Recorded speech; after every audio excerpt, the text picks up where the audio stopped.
لیکن کثرت سے ہمارے علاقے میں، ہمارے جو ہے اس ملک میں، ہمارے معاشرے میں موجود لوگ جو قربانی بھی اللہ کے لیے نہیں کرتے، یہ بھی بہت بڑا عالم ہے اللہ کی قسم۔ وہ قربانی لوگوں کے لیے کرتے، لوگوں کو دکھانے کے لیے کہ حاجی صاحب نے بہت بڑا جانور قربان کیا، حاجی صاحب نے بہت بڑے جانور کی گردن پہ چھری چلائی ہے، پھر گلی کے اندر باندھیں گے، لا کر کے لوگوں کو دکھائیں گے میں نے تو یہ لیا ہے، پھر کبھی اس کی پشت پہ ہاتھ رکھیں گے، کبھی جو ہے اس کے بالوں کو دیکھیں گے، لوگوں کو بلائیں گے، انوائٹ کریں گے، دیکھو ہماری قربانی کا جانور۔ اللہ کے نبی علیہ الصلوۃ والسلام نے فرمایا، واضح کر دیا، فرمایا جو شرک ہے، شرک کئی قسم کے ہیں، ان میں سے ایک چھوٹا شرک ہے، میں اس چھوٹے شرک کے متعلق بہت زیادہ تمہارے اوپر خوف زدہ ہوں۔ وہ کیا ہے؟ الشرک الاصغر الریاء، ریاکاری، چھوٹا شرک۔ وہ کیا ہے؟ قربانی کس کے لیے ہونی چاہیے تھی؟ صرف ایک اللہ کی ذات کے لیے، صرف ایک اللہ کی ذات کے لیے قربانی ہونی چاہیے۔ اللہ کو خوش کرنے کے لیے بندہ کیا کر رہا ہے؟ فلاں کو خوش کر لوں، فلاں کو خوش کر لوں، لوگ کیا کہیں گے، لوگ میری بڑی بابا کریں گے، بڑی میرے جو ہے علاقے کے اندر، میرے محلے کے اندر، میرے پورے جو ہے معاشرے کے اندر میری بڑی والا ہوگی۔ اللہ کے لیے ہونی چاہیے تھی، یہ لوگوں کے لیے کر رہا ہے، بندوں کے لیے کر رہا ہے، اسے شرک کہتے ہیں۔ اس لیے یہ جو قربانی ہے، یہ جو بندہ کر رہا ہے، یہ شرک کے زمرے میں آتی، اس سے اخلاص نکل گیا، اور قربانی کی وہ جو قربانی ہم سے مانگتی تھی وہ اس کے اندر موجود نہیں۔ اور دوسری چیز، دوسرا فلسفہ، دوسرا سبق قربانی کا وہ کیا ہے؟ جب اللہ کے قرآن کو ہم پڑھتے ہیں سورہ حج کے اندر فرمایا لن ینال اللہ لحومها ولا دماؤها ولکن ینالہ التقوی منکم۔ تم قربانی کرتے ہو، جانور خریدتے ہو، لاتے ہو، اس کی گردن پہ چھری چلاتے ہو، خون بہہ جاتا ہے، وہ تو مٹی میں مل گیا، کھال اتاری، وہ بھی کوئی لے گیا، آپ نے بیچ دی یا کسی کو دے دی، کسی ادارے کو، وہ بھی ختم ہو گئی۔ آپ نے گوشت کھا لیا، وہ بھی آپ کے کام کا نہیں، وہ بھی ختم ہو گیا۔ اللہ کو کیا گیا؟ آپ نے اللہ کو کیا بھیجا ہے؟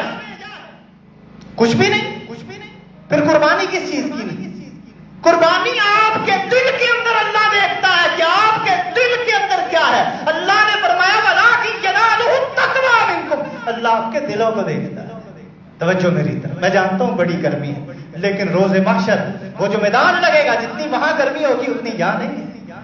اللہ کے قرآن کو سنیے، محمد کے فرامین کو سنیے، انشاءاللہ گرمی چلی جائے گی۔ اللہ اللہ دلوں کو دیکھتا ہے۔ اللہ فرماتے ہیں میں تمہارے دلوں کو دیکھتا ہوں۔ قربانی کا فلسفہ تقویٰ ہے، قربانی فلسفہ دیتی، تقوی کا تقویٰ سمجھاتی ہے۔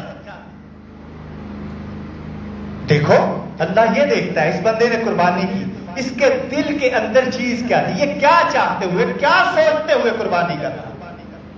اللہ دیکھتا ہے کہ اس نے قربانی لوگوں کو خوش کرنے کے لیے یا اپنے محلے علاقے والوں کے لیے کی، یا اس لیے کی کہ قیامت کا دن ہوگا، اللہ سامنے کھڑا کریں گے اور پوچھیں گے اے اللہ کے بندے بتا، میں نے قربانی کو تم پہ فرض کیا تھا، میں نے یہ چیز تمہارے اوپر لاگو کی تھی، اور بتا تو نے وہ قربانی کی تھی یا نہیں کی تھی۔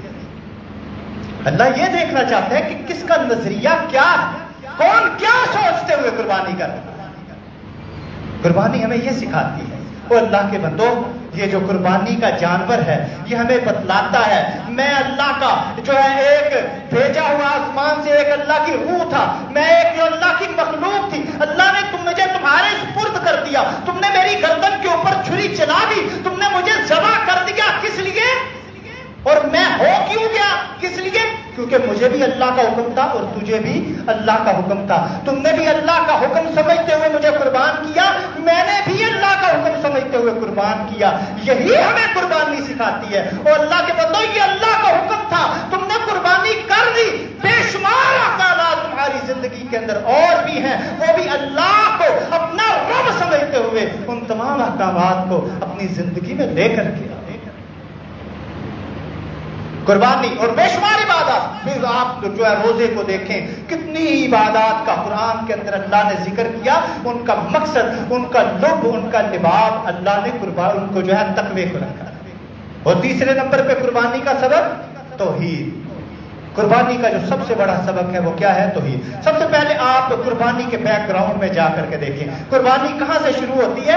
حضرت ابراہیم علیہ السلام کی زندگی سے شروع ہوتی ہے، ان کی ساری زندگی پڑھے، آپ صرف جانور کو ذبح نہ کریں، اس کے بیک گراؤنڈ میں جائیں کہ یہ جانور کہاں سے ذبح